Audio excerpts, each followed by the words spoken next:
de volta para mais uma quarta-feira, mais um dia de live, mais um dia em que nós vamos ter a oportunidade de meditar sobre remir o tempo, sobre a forma como a gente pode administrar o nosso tempo, de forma que agrade a Deus, de forma que o glorifique, que honre a Deus, né?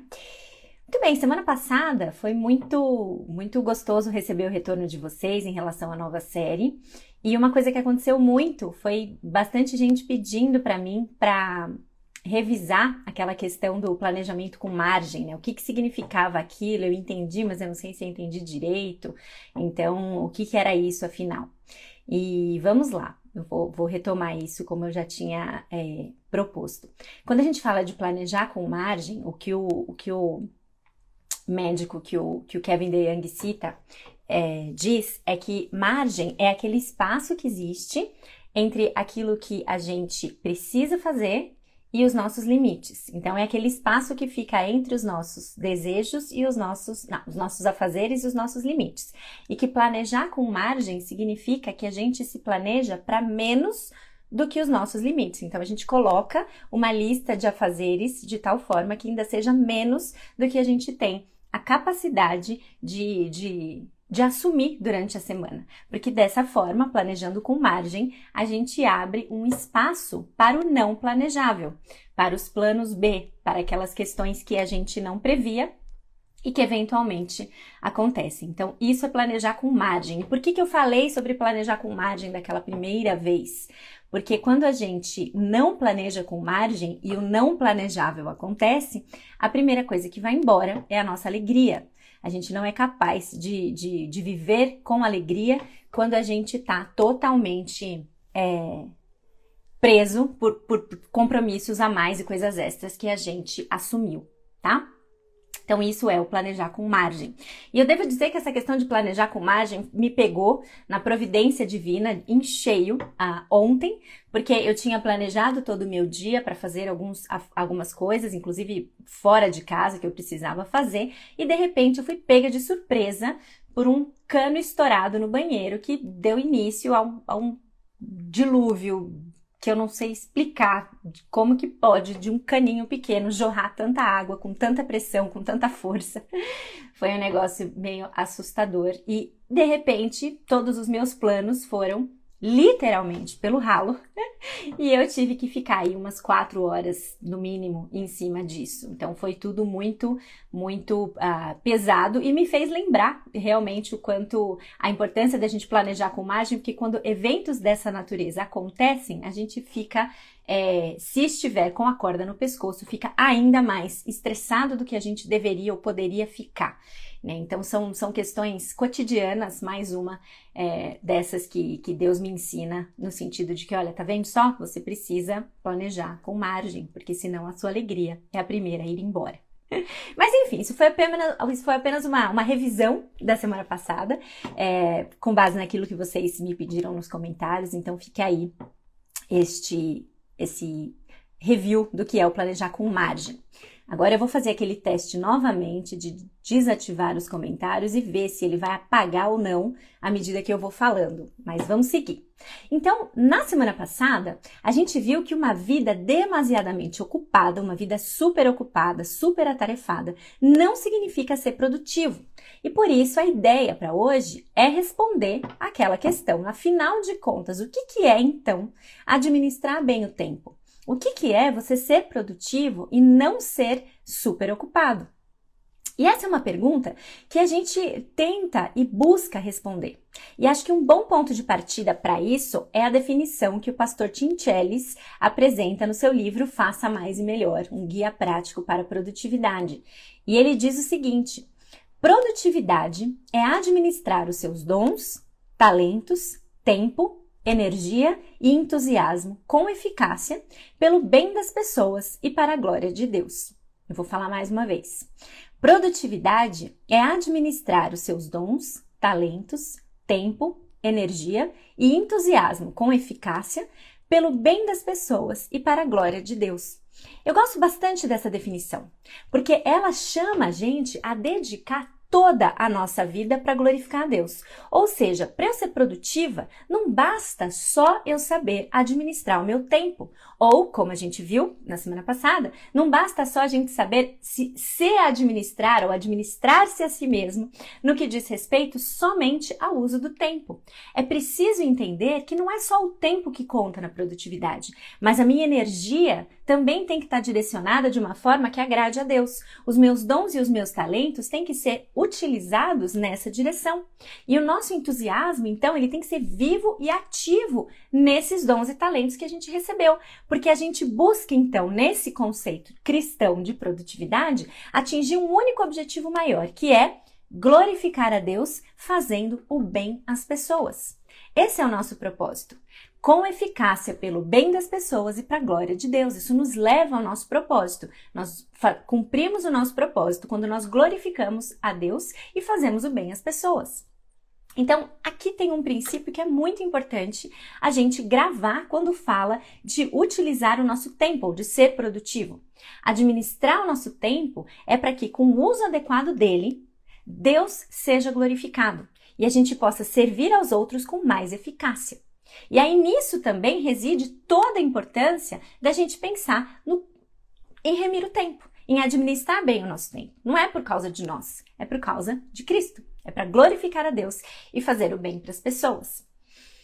Então, com isso em mente, e essa é uma definição que é importante a gente guardar e trazer e retomar sobre o que é a produtividade, você vai ver na própria definição, acho que é importante dizer isso aqui também, na própria definição de produtividade, a gente está considerando outras coisas que não sejam só a administração do tempo.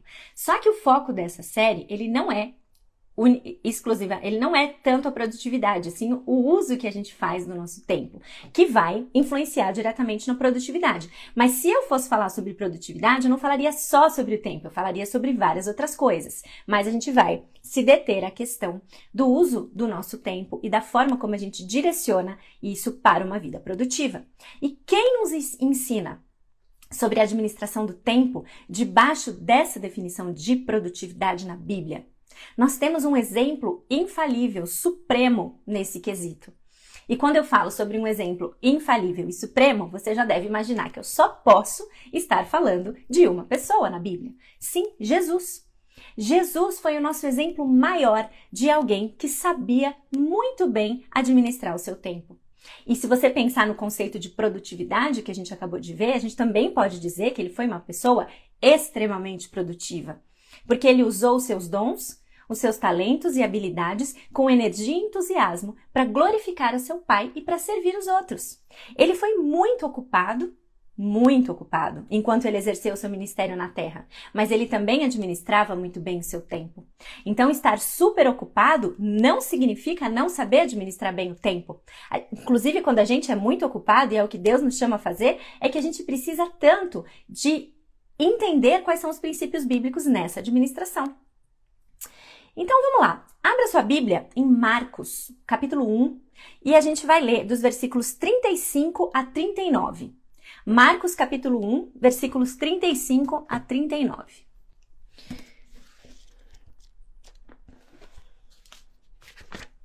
Marcos 1, de 35 a 39, eu já vou ler aqui. O nome da passagem é Jesus ora num lugar deserto. De madrugada, quando ainda estava escuro, Jesus levantou-se, saiu de casa e foi para um lugar deserto, onde ficou orando. Simão e seus companheiros foram procurá-lo e, ao encontrá-lo, disseram: "Todos estão te procurando." Jesus respondeu: "Vamos para outro lugar, para os povoados vizinhos, para que também lá eu pregue. Foi para isso que eu vim." Então ele percorreu toda a Galileia, pregando nas sinagogas e expulsando os demônios. Agora, veja só o que o Kevin DeYoung, no seu excelente livro sobre excesso de ocupação, comenta sobre essa passagem. Nós pensamos nessa passagem como um chamado à oração, e ela é, mas ela também é uma declaração surpreendente de como o Filho do Homem, Jesus, se mantinha resolutamente em missão. Jesus me surpreende. A sua encarnação, sua ressurreição, sua ascensão, sua exaltação, essas coisas são um verdadeiro desafio para as nossas descrições. Mas eu me maravilho também por coisas mais comuns em sua vida, como o fato de que ele jamais falou uma palavra impensada, jamais desperdiçou um dia e jamais se afastou do plano do seu Pai. Muitas vezes eu tenho me maravilhado com o fato de que Jesus esteve terrivelmente ocupado, mas apenas com as coisas que ele tinha que fazer. Jesus era incrivelmente atarefado. E eu acho que isso é uma coisa que a gente não pensa muito. A gente não para pensar em Jesus como alguém extremamente ocupado. Mas ele era. As pessoas procuravam por Jesus o tempo todo. As pessoas procuravam por ele o tempo todo. As pessoas queriam ouvir Jesus o tempo todo, queriam a sua atenção, queriam a cura, queriam milagres, queriam Jesus em suas casas o tempo todo. E assim como nós, ele foi tentado a ser excessivamente ocupado. A Bíblia nos diz que Jesus foi tentado em todas as coisas que nós somos tentados também. E aqui eu acho que vale a pena abrir lá em Hebreus 4, versículo 15. Em que nós vemos a descrição disso, de Jesus como um homem que viveu perfeitamente aqui na terra, mas que foi tentado em todas as coisas e de todas as formas que nós somos também. Hebreus 4:15 nos traz isso. Pois não temos um sumo sacerdote que não possa compadecer-se das nossas fraquezas, mas sim alguém que, como nós, passou por todo tipo de tentação, porém sem pecado. Jesus passou por todo tipo de tentação que nós passamos aqui também, porém sem pecado. Então ele foi sim tentado a viver uma vida freneticamente ocupada e não uma vida produtiva, mas ele não pecou, porque a Bíblia nos diz que Jesus foi 100% perfeito aqui na Terra.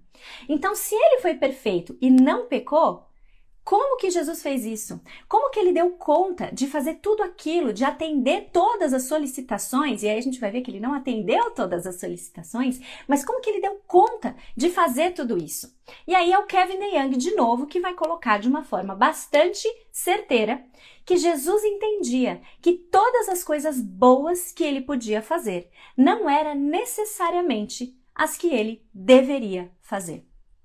Eu vou ler de novo, porque isso vai levar a gente para o nosso tema de hoje. Jesus entendia que todas as coisas boas que ele podia fazer não eram necessariamente as que ele deveria fazer. Foco, prioridades.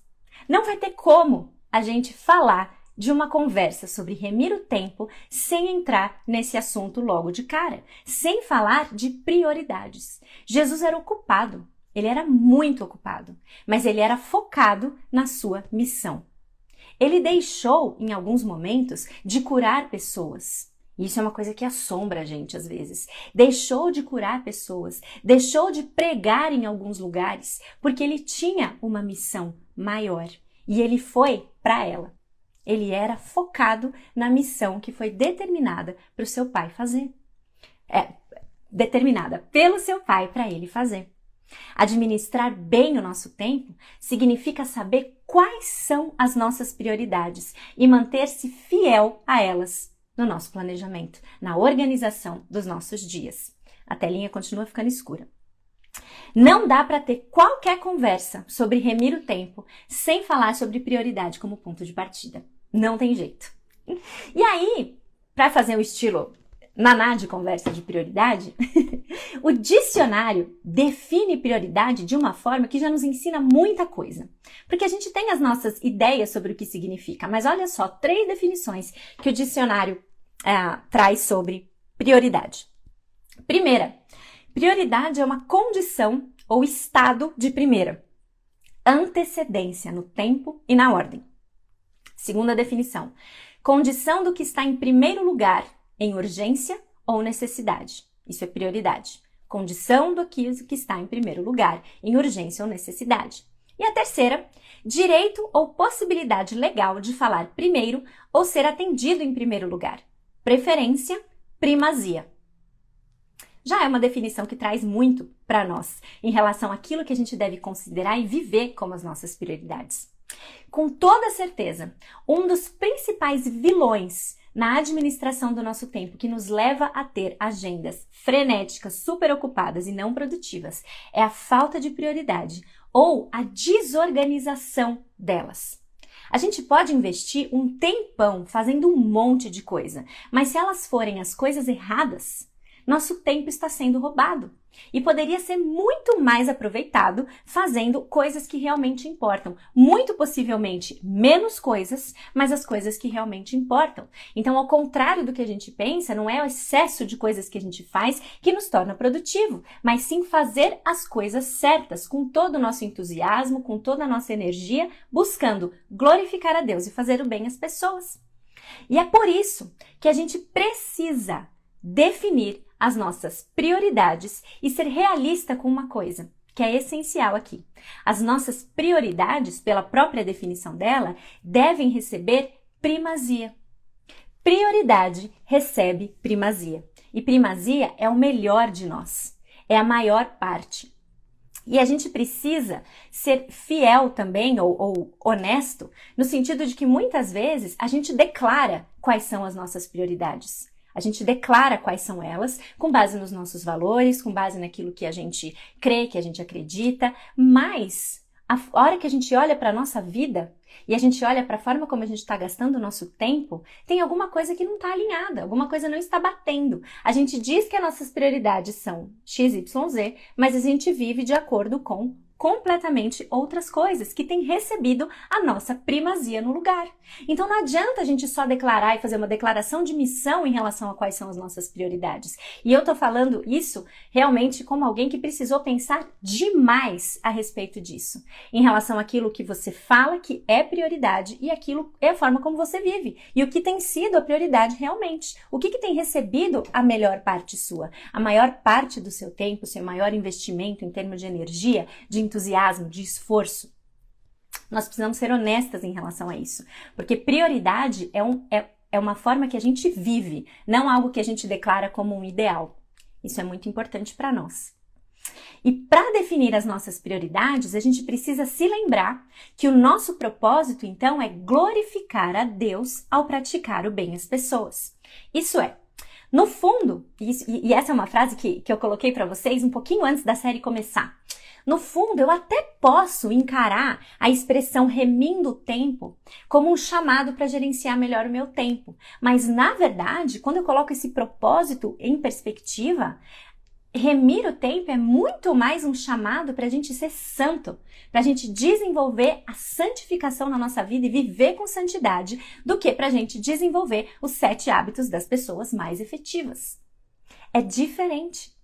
O chamado de Deus para a gente remir o tempo é para a gente viver com sabedoria, entendendo quais são as nossas prioridades e direcionar toda a nossa energia, entusiasmo e esforço para elas. Ser focado com uma missão. Não dar conta de fazer tudo sem se sentir sobrecarregado. Não é isso. Não é essa a lente, a cosmovisão que a gente tem que ter quando a gente fala sobre a administração do tempo. E veja, eu não sou uma crítica desse tipo de abordagem. Só que eu acho que ela por ela não vai ter valor. Ela não muda o nosso interior. Porque se a gente lê livros sobre como produzir mais sem se sentir sobrecarregado, métodos para eu conseguir fazer caber tudo no dia e etc, etc. Mas as coisas que eu tô fazendo caber no dia são as coisas erradas, eu não estou atingindo o meu propósito. Então eu preciso começar revendo por aí. Quais são as coisas que eu preciso priorizar para que o meu propósito na vida seja glorificar a Deus e fazer o bem às pessoas e fazer o bem aos outros? Não é glorificar a Deus e ficar bem comigo mesmo. Não é glorificar a Deus e não me sentir cansada. A gente vai ver muito sobre isso. Uma vida produtiva nessa definição, ela é ocupada. Ela é cansativa, mas ela é ocupada e ela cansa com as coisas certas. E ela entende que vem o descanso também como um refrigério para nós em meio a tudo isso. Por isso, como eu já falei, a gente vai ter inclusive 2 dias falando sobre o descanso. Então é isso. Não é fazer um bom uso do tempo para você brilhar. Não é fazer um bom uso do tempo para que nós sejamos as estrelas. Mas é fazer um bom uso do tempo para que Deus brilhe em você, para que Deus brilhe em mim, para que Deus brilhe em nós. De novo, não existe método ou ferramenta de gestão do tempo que compense a ausência do caráter de Cristo na sua vida. Ainda mais se a gente considerar esse propósito, glorificar a Deus e fazer o bem para as pessoas. Então nós precisamos de prioridade. Nós precisamos de prioridade porque nós não conseguimos fazer tudo. E é uma mentira do mundo para nós a ideia de que sim, a gente consegue fazer tudo.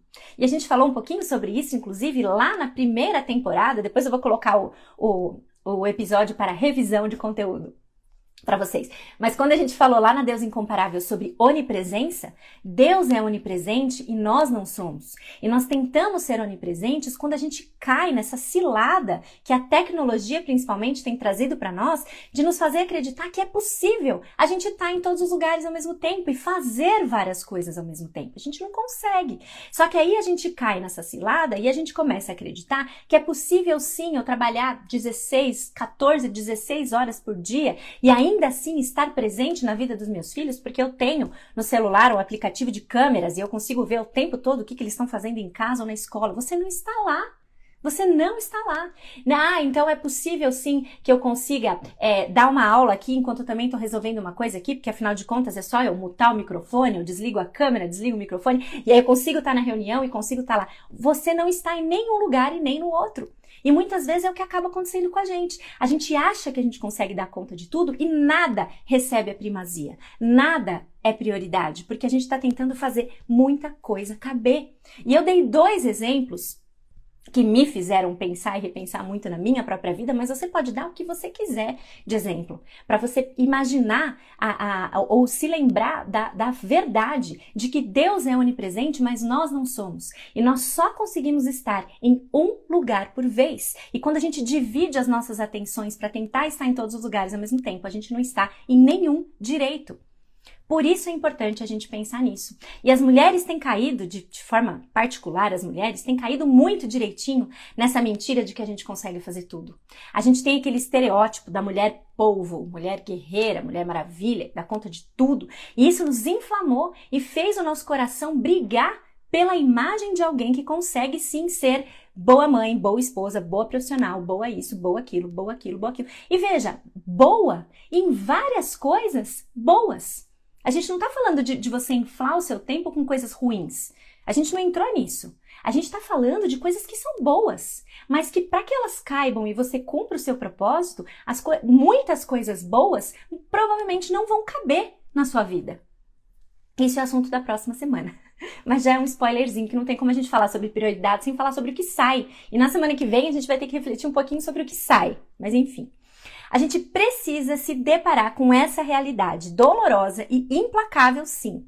No mundo real, no mundo em que a gente vive, em que o nosso tempo é limitado, lembre-se, já vimos isso semana passada, nosso tempo não é ilimitado, nós não somos eternos, a gente tem um tempo limitado, um tempo finito. Ensina no Senhor a contar os nossos dias para que o nosso coração alcance sabedoria. E alguém me mandou essa semana a versão da NVT que fala, ensina-nos a entender, ajuda-nos a entender como a vida é breve para que a gente viva com sabedoria. É exatamente isso.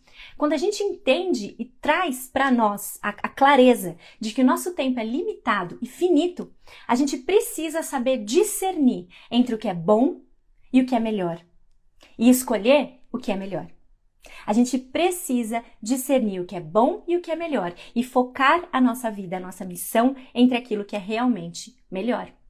A gente precisa estabelecer prioridades e isso envolve escolha. Uma coisa vai ser mais importante do que a outra. Vai receber mais atenção em um momento da vida do que outra. E mesmo as nossas prioridades podem assumir lugares ou primazias diferentes em um ou outro momento da vida. É natural. A gente precisa saber disso, precisa reconhecer isso, que não é que as prioridades nem sempre vão estar todas alinhadas, mas que as prioridades elas também se elencam entre si e que isso daí é uma coisa meio móvel, totalmente móvel, flexível, né? A gente precisa saber disso, a gente precisa reconhecer que nós não somos capazes de fazer tudo e escolher. E aí, olha só o que o Kevin DeYoung nos alerta mais uma vez. Jesus entende o desafio. Jesus entende o desafio.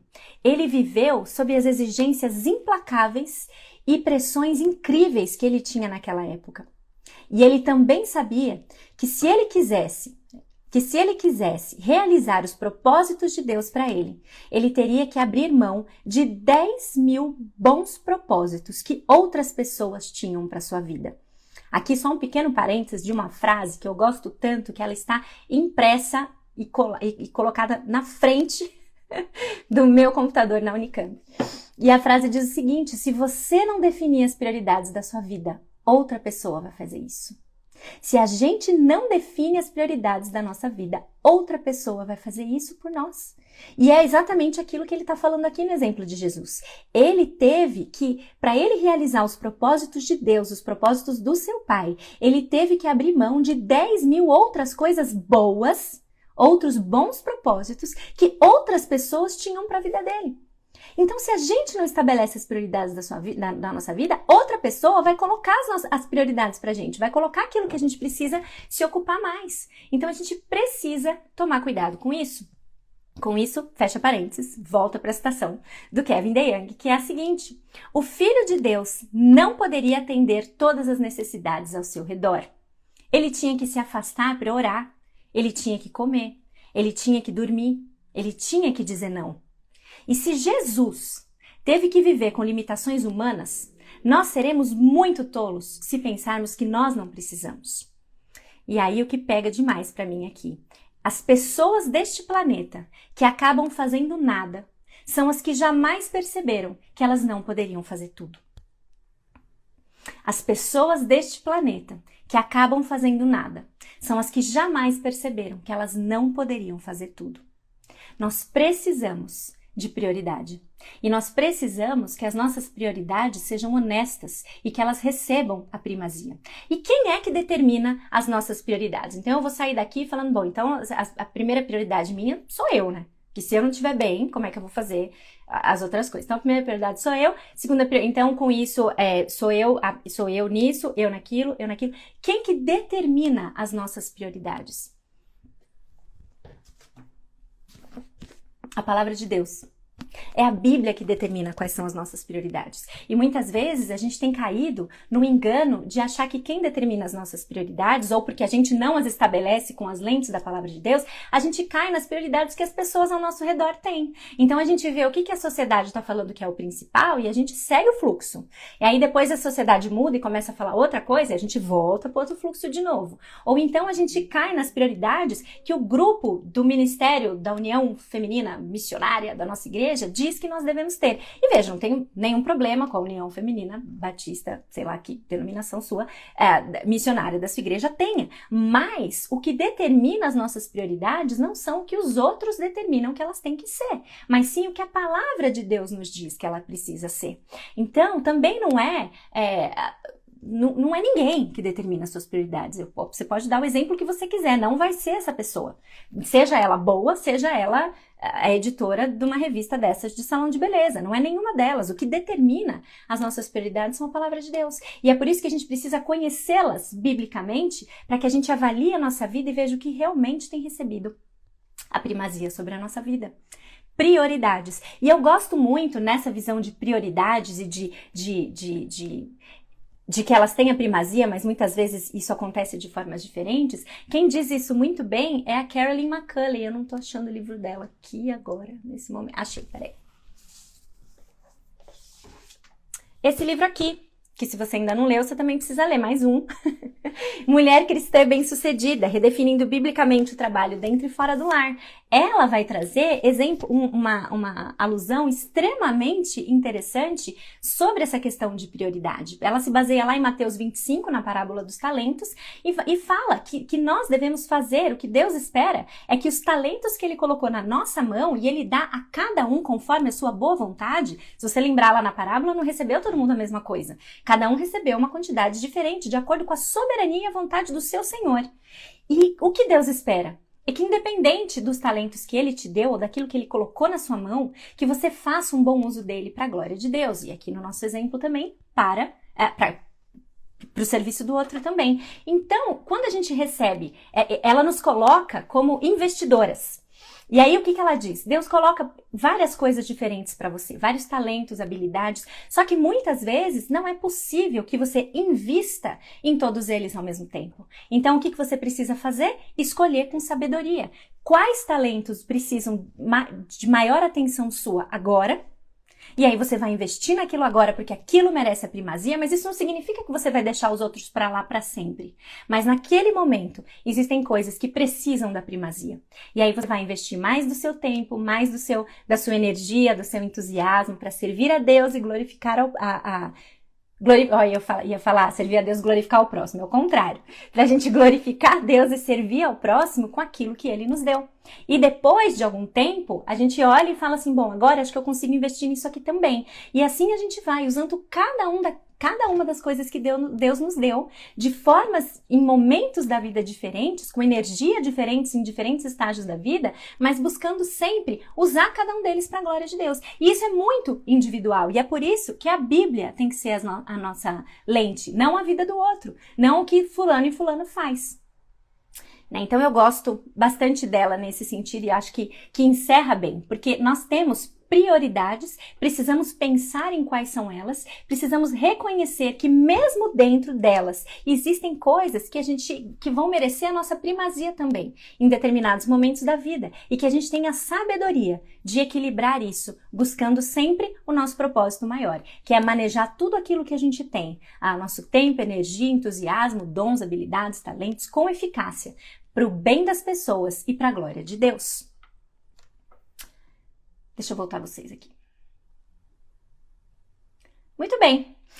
Então é isso. É isso. Não dá pra gente continuar qualquer conversa ou avançar em qualquer conversa sobre administração do tempo sem meditar nas verdades de que a gente precisa de prioridade.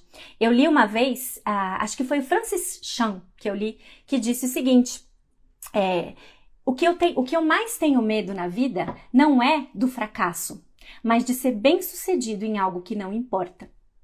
E isso, quando eu li essa frase, eu quase me joguei no chão. O que eu mais tenho medo não é o fracasso, mas sim ser bem-sucedido em algo que não importa. Então a gente precisa entender o que importa. A gente precisa entender o que realmente tem valor. E a gente precisa ser honesta. Se aquilo que a gente acredita e sabe que tem valor, se o nosso dia reflete que a gente está voltado para isso, tá? Pediram para eu repetir a frase? O que eu mais tenho medo não é do fracasso, mas sim de ser bem-sucedido em algo que não importa. Que a gente saiba reconhecer o que importa e direcionar os nossos esforços para isso, tá? Então, para a semana que vem, eu acho que é do Francis Chan, mas eu vou validar isso e vou colocar para vocês naquele formatinho de citação ao longo da semana, tá bom? Talvez não seja hoje, mas eu ainda... O banheiro parou de vazar, mas hoje o meu dia tá um pouco voltado para isso. Preciso ver se é isso mesmo que vai acontecer. Mas eu coloco essa frase para vocês, tá bom? Então, uma coisa importante pra gente fazer nessa semana, até chegar a nossa próxima quarta-feira, refletir quais são as nossas prioridades. Refletir acerca do que Deus coloca que tem que ser as nossas prioridades. Talvez colocar isso no papel, escrever isso, tá? Escrever uma lista com 5, com 6 no máximo, tá? E aí pensar naquilo que deve ser importante em comparação com aquilo que na verdade está sendo realmente importante na sua vida. O que tem recebido a primazia? O que tem recebido a melhor parte, a primeira parte, tá? Em termos do nosso investimento de tempo, de energia, de entusiasmo e de esforço. E que Deus nos capacite a fazer as mudanças que forem necessárias. Não são mudanças fáceis. Às vezes a gente espera, e eu me peguei muito nisso durante muito tempo, uma mudança de circunstâncias para que aí a gente consiga colocar as nossas prioridades no lugar. E muitas vezes o que Deus vai querer de nós ele não vai mudar as circunstâncias, ele vai mudar o nosso coração para que a gente vá e faça as mudanças que são necessárias. Então é um pouco de comodismo da nossa parte, descansar no estilo de vida que a gente está e achar que não, Deus é soberano, se não fosse para eu estar aqui, eu não ia. E aí a gente pega até aquela frase lá da série de contentamento e acha que é isso aí. Então eu vou ficar aqui, a hora que for para mudar, vai mudar. Não. O nosso convencimento para uma mudança de atitude começa quando a gente é confrontado pelas lentes da palavra de Deus e isso produz em nós transformação. Isso produz em nós a necessidade de mudança. E debaixo de muita oração, a gente vai mudando a nossa lista de prioridades para que ela chegue mais perto daquilo que a gente, ou para que ela chegue naquilo que é o que a gente escreve que é, mas que na nossa vida realmente não tem sido. Então, que Deus nos dê essa sabedoria para a gente fazer os ajustes que sejam necessários para que o que é prioridade receba realmente a primazia, tá bom? Bom dia para todos vocês, espero encontrá-las bem aqui de volta na semana que vem. Na semana que vem a gente vai falar sobre o que não é prioridade, sobre dizer não. E por que é tão difícil para a gente falar não? O que está por trás dessa dificuldade de falar não? E aí vocês já sabem, né, que é quando volta o livrinho. Mas não é só o livrinho semana que vem, a gente não vai falar só sobre orgulho, mas outras coisas também que envolvem a necessidade para a gente viver com prioridade, remindo o tempo para a glória de Deus, é dizer não, tá bom? O e-book, vou terminar com avisos aqui, a gente já passou. Se bem que agora, como é semanal, eu não me importo muito com a questão do tempo, eu sei que vocês sim, por isso eu já tô acabando. Mas o e-book está saindo. Está saindo, vocês terão notícias breves dele, tá bom? Está mais perto do que estava semana passada, com certeza, tá bom? Se Deus quiser, até semana que vem eu acho que ele vai sair, tá bom? Tchau, gente, boa semana, bom dia pra todo mundo e até a próxima.